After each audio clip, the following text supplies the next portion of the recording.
I want to pick up on at least one of the comments today from Stephen Farthing, who's always good with very entertaining observations. And he says, I don't think that Sunak didn't do well enough. The problem, I think, is a lack of consistency in failing to mention issues of concern of ours. Belated for the Conservatives to reduce the pledges down to 3, I think that more debate is better. I'm still cautious about Farage. I don't like him. Well, I think you're quite right. Reducing 5 pledges or 6 pledges, if you're thinking of Starmer, down to 3 is exactly the right thing to do. The tricolon is the only way forward. You go to it's a rhetorical device that employs 3 parallel words, phrases, or clauses. And it's a technique that goes all the way back to the ancient Greeks. It's used particularly well by Caesar. I'm talking about the ancient Greeks, and now I'm giving you a Roman example. Veni, vidi, vici. I came, I saw, I conquered. It's concise, it's pithy, it's efficient, it's effective. And it summarizes Caesar's bang, bang, bang of military, another tricolon, by the way, encapsulating his achievements in a powerful, memorable phrase. On the 13th of May, as we're now looking at D-Day, we can go back to Dunkirk and the idea of Britain standing alone and blood, toil, tears, and sweat. It's not a tricolon, but it sounds like it. I have nothing to offer but blood, toil, tears, and sweat. It's actually a tetracolon instead of a tricolon, but it exemplifies the power of this device to create emphasis and order in a strong, clear message. But modern politics, we're oversaturated with tricoli or cola. I'm not sure what the plural of tricolon is. Somebody will obviously be able to tell me. But we're saturated with that.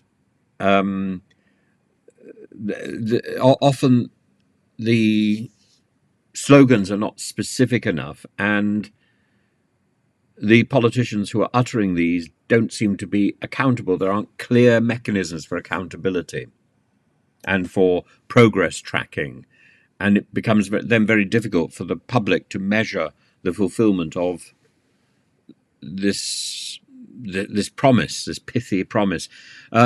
You've got Rishi Sunak with 5 pledges, and then Keir Starmer trying to up the ante, trying to do more. I've got 6 pledges. Starmer's 6 pledges are impossible to remember. I'm going to try. I'm going to try because I think I can, but I might fizzle out. But I wouldn't be the first. Wes Streeting fizzled out. Economic stability and growth, focusing on productivity and creating jobs, healthcare, social care, prioritising the NHS waiting lists, education and skills, reforming the education system, taking money from putting VAT on private schools to fund more teachers. But if there are more teachers, where are they? Teachers need training like doctors.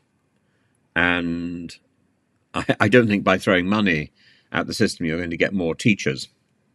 Crime and justice, to increase police numbers, the same issue, and to fund that by cracking down on tax evasion, to commit to achieving to commit to getting rid of violent crime and antisocial behaviour. Again, it's an aspiration. It's not really a pledge, is it? Climate change, I think, is the 5th one.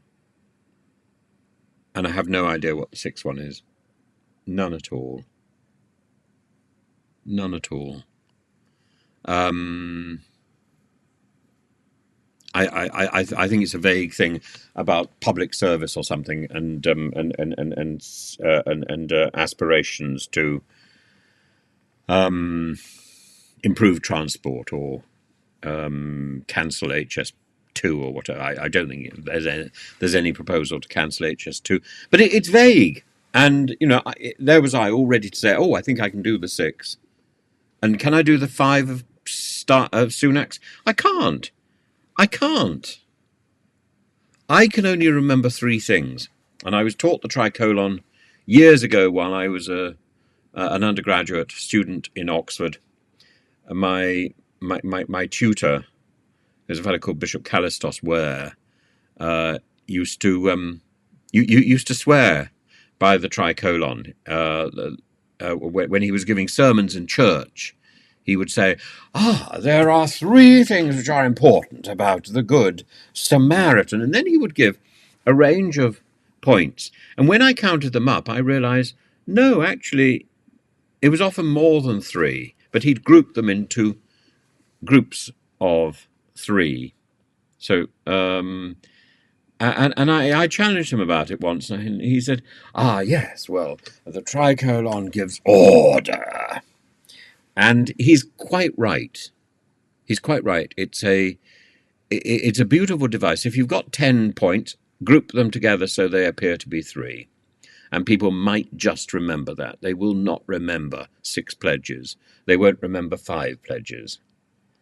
They won't remember 4 pledges. They will remember 3, particularly if there's a bit of alliteration. And if that concept of 3, you have to... If you really want to remember 6 pledges, 52 pledges, you can, but you write them out and you remember the fact that there are, 20 points, and you just go through it in your mind. But we're not asking the electorate to do a memory trick. And both Rishi Sunak and Starmer, in these silly games about upping each other on their pledges, it's schoolboy stupidity, and they should be better than that. And I come back to the old thing. I don't think either of them have got this. This is about their advisors, who are monumental twits on both sides. Monumental twits. We can remember 3 things. That's the most. Ideally, we remember 1 thing. Boris's thing was brilliant. Get Brexit done. Get Brexit done! Yeah. Well, not a great idea, but a great delivery.